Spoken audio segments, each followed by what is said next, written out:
오늘도 클릭해주셔서 감사합니다. 구독과 좋아요 부탁드립니다.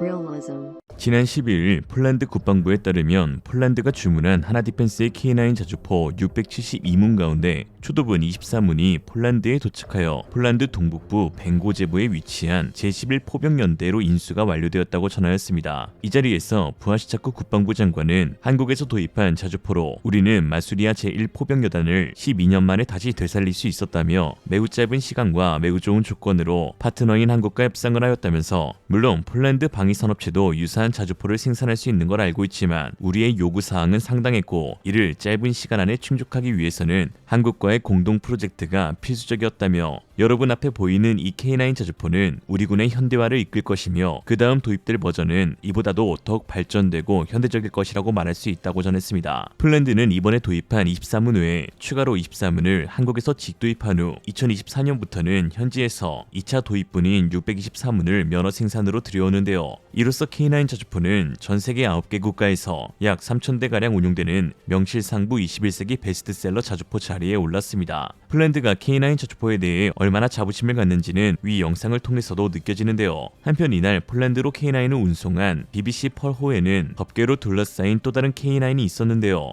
여기에는 에스토니아라고 한국어가 적혀 있었습니다. 알고 보니 폴란드를 거쳐 에스토니아로 동시에 배송되는 K9 물량이었는데요. 에스토니아 국방투자센터장인 발데마르는 트위터를 통해 올해는 산타가 일찍 왔다. 한국에서 K9이 도착했고 멋지게 선물 포장이 되어 있었다. 우리 군은 18대를 보유하고 있으며 향후 18대를 추가로 인도할 예정이다라고 했습니다. 이로써 러시아의 서쪽 나토 회원국들은 K9 포위망을 구축하게 되었고 이는 러시아의 서진 야망을 무력화시킬 수 있는 상당한 어체력을 발휘할 수 있을 것으로 보입니다. 현재까지 러시아 인접국의 K9 자주포 보유 현황은 폴란드 23문, 추가 623문, 에스토니아 18문, 추가 18문, 핀란드 48문, 추가 48문, 노르웨이 28문, 도입을 고려 중인 국가는 리투아니아, 루마니아, 영국 등 많은 유럽 국가들이 K9 자주포를 도입할 움직임을 취하고 있습니다. 특히 폴란드가 K9 자주포를 배치한 지역이 화제가 되고 있는데요. 바로 폴란드 북동부 벵고제부 지역입니다. 한 차례 더 직도입하는 23문 역시 북동부 올레코에 위치한 포병대대로 보내지게 되는데요. 일각에서는 우크라이나 접경 지역인 남동부나 벨라루스와 경계선인 극동부가 아닌 북동부에 배치한 것에 대해 의아하다는 반응이 있으나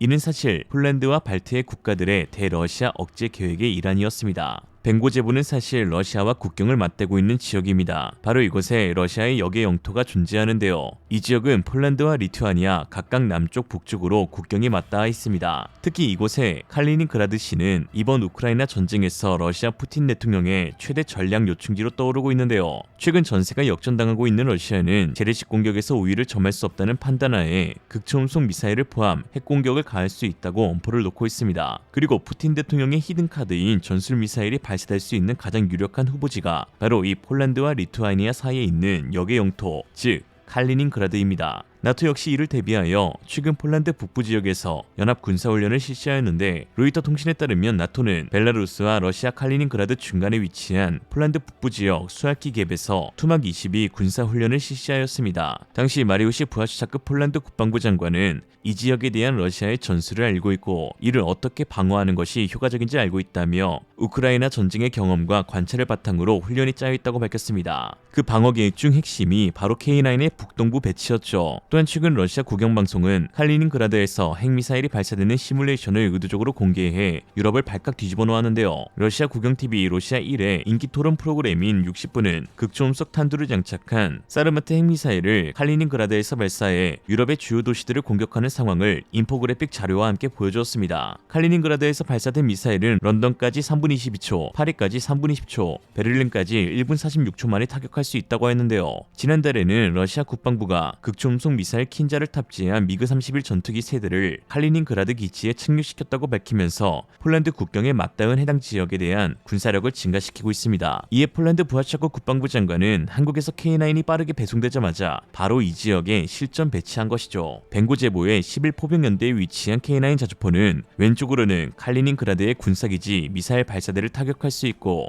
오른쪽으로는 친러시아 국가인 벨라루스의 군사적 위협에서 지켜줄 수 있는 방패가 될 것입니다. 부하시차크는 이날 다음과 같은 말로 연설을 끝마쳤는데요. 러시아의 침략은 폴란드 군대가 강하고 현대적인 무기를 갖추는 것이 얼마나 중요한지 보여주었다. 요점은 침략자가 감히 공격하지 못하도록 억제할 수 있는 힘을 기르는 것이다 라고 말이죠. 그 억제력을 발휘한 핵심이 바로 K9입니다. 한편 세계 최고의 화력을 지닌 K9 자주포는 최근 영국에서 공개된 K9A2를 통해 이제 누구도 부인할 수 없는 언터처블 최강의 자주포임을 입증하고 있습니다. 공개된 K9A2의 외관에는 독특한 부분이 있었는데요. 바로 기존 K9A1 대비 포탑 부분이 뒤쪽으로 많이 확장되었다는 것입니다. 이에 한화디펜스 K9 신사업팀 박광수 부장은 겉보기에 언밸런스해 보인다고 말씀하실 수 있겠지만 실질적으로 포신이 앞에 있고 포탑이 뒤에 있어 이 같은 구조는 오히려 무게중심을 중앙으로 위치시킬 수 있는 것으로 무게중심을 사격을 하거나 기동할 때 안정화를 가져다 준다고 하였습니다. 차로 따지면 미드십 엔진을 말한다고 볼 수 있겠네요. 실제로 하나디펜스가 공개한 K9A2의 사격 영상에서 엄청난 불꽃을 일으키지만 반동은 전혀 없는 것을 볼 수 있습니다. 무게중심이 가운데에 위치하게 되면서 반동마저 잡아버린 것이죠. 사거리에 따라 반동이 커진다는 의견이 있지만 K9A1 홍보 영상에서는 같은 각의 시험 발사에서도 약간의 반동이 있음을 알 수 있는 반면 K9A2는 흔들림이 전혀 없다는 것을 알 수 있습니다. 박광수 부장은 K55가 아반떼 정도라면 K9A2는 G90의 승차감과 안정화를 가지고 있다고 평가하였는데요. 지금도 세계 최강의 자주포로 손색이 없는 상황에서 앞으로 K9A2, K9A3의 개량을 거쳐 서방에서 가장 강력하고 유일한 선택지의 자주포가 될 것으로 보입니다. 지난 12일 동유럽 매체 NTV에 따르면 K9의 유일한 대항마인 펜저어비치 2000이 우크라이나에서 사용되고 정비받고 있다고 하였는데요. 매체는 펜저어비치 2000이 고강도 분쟁에서 견고하다는 것이 입증되었다고 밝혔는데 정작 문제는 성능이 아닌 다른 곳에 있다고 하였습니다. 펜저어비치 2000의 일부 부품이 현재로서는 구할 수 없는 부품으로 이러한 병목 현상으로 인해 향후 독일에 남아있는 예비 부품을 우크라이나에 지원할지 아니면 독일군 가동률을 유지시키는 데 사용할지에 대해 검토 중이라고 한 것입니다.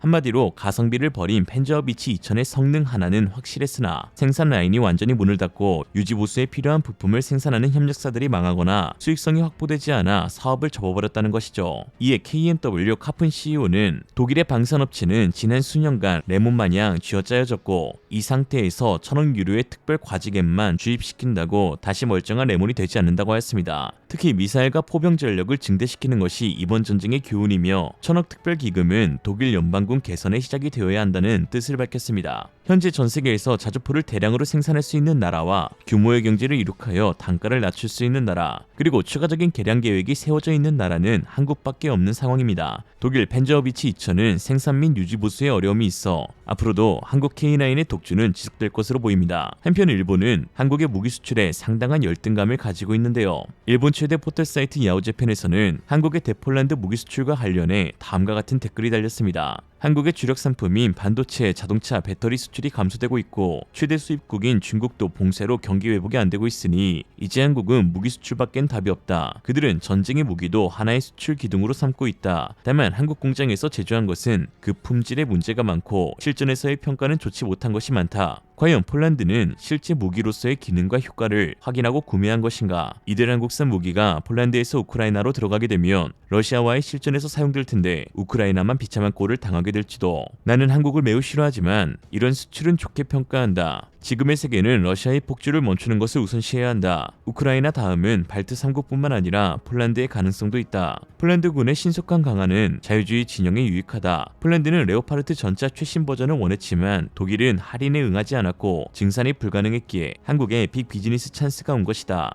만약 일본도 무기 수출 3원 측의 완화가 더 빨랐으면 일본의 10식 전차 대량 수출도 가능했을지도 모른다. 긴급한 무기 도입에 응했던 것은 한국뿐이었던 것도 사실이다. K2의 파워팩 문제는 해결되었는가? 한국제는 겉보기에는 국산이지만 그 대부분의 기술은 타국의 라이센스에 의지하고 있다. 폴란드도 대부분을 폴란드 국내에서 생산하는 계약인 것 같고 한국은 실질적인 이익이 있는 거래를 하는 건가? 그게 의문이 남는다. 문제는 라이센스 생산을 허용하는가이다. 허가하고 있다면 한국산 무기는 유럽에서 더 이상 팔리지 않을 것이다. 여러 나라의 라이센스 생산을 허가해 파는 건 그 결과 테러 조직에까지 한국산 무기가 배치될 수도 있는 거다. 그때 책임을 취하지 않는다면 한국은 평화의 적이 될 것이다. 초고속 인도라 납기 속도보다 제대로 작동하는가 사용하기 쉬운가 쪽을 우선시해야 하는 것 아닌가. 지금까지는 한국의 자화자찬이었지만 시간이 지나면 폴란드의 평가가 곧 나오겠죠 라고 했습니다. 뭐 길었는데요. 한마디로 요약하면 부럽다, 미치도록 부럽다, 세계는 왜 한국만 찾는 거야 칙쇼 라는 것입니다.